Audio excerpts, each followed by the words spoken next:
আসসালামু আলাইকুম ভিউয়ার্স। আজকের ভিডিওতে আমি দেখাবো কিভাবে গুগল থেকে কপিরাইট ফ্রি ইমেজ কালেক্ট করা যায় অর্থাৎ ডাউনলোড করা যায়। এগুলো আমরা বিভিন্ন কাজে ব্যবহার করে থাকি। যেমনটি এখানে আমি করেছি যেমন থাম্বনেইল, পিএনজি বিভিন্ন কাজে। তো কথা না বাড়িয়ে সরাসরি চলে যাব আমাদের ক্রোম ব্রাউজারে।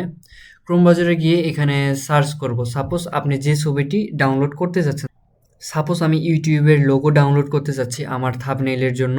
সিম্পলি এখানে সার্চ করব ইউটিউব লোগো, অর্থাৎ আপনি যে লোগোটি ডাউনলোড করতে যাচ্ছেন ইউটিউব লোগো লিখে সার্চ করে দেব। সার্চ করে দেওয়ার পর এখানে অল ইমেজেস ভিডিওস, এখানে বিভিন্ন অপশন চলে এসেছে এখানে।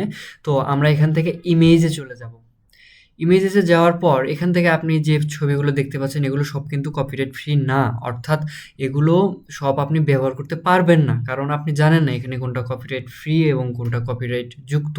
তো কপিরাইট ফ্রি সিলেক্ট করার জন্য আমাদেরকে টুলসে চলে যেতে হবে। এই যে এখানে দেখেন টুলসে ক্লিক করে দেব। টুলসে ক্লিক করার পর দেখেন এখানে size, colour, type, time, uses rights, আমাদের এই অপশনে চলে যেতে হবে। এই অপশনে ক্লিক করার পর আমরা দেখতে পারবো এখানে ৩টি অপশন চলে এসেছে viewers. All, creative Commons licences, commercial and other licences.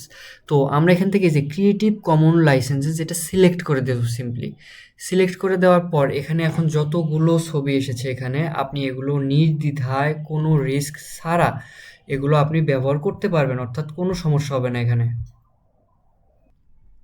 তো ভিউয়ার্স, এই ছিল আমাদের আজকের ভিডিও যে কিভাবে কপিরাইট ফ্রি ইমেজ গুগল থেকে আমরা নিতে পারবো। তো ভিডিওটি ভালো লাগলে অবশ্যই সাবস্ক্রাইব করবেন এবং ভিডিওতে একটি লাইক করবেন। Thank you.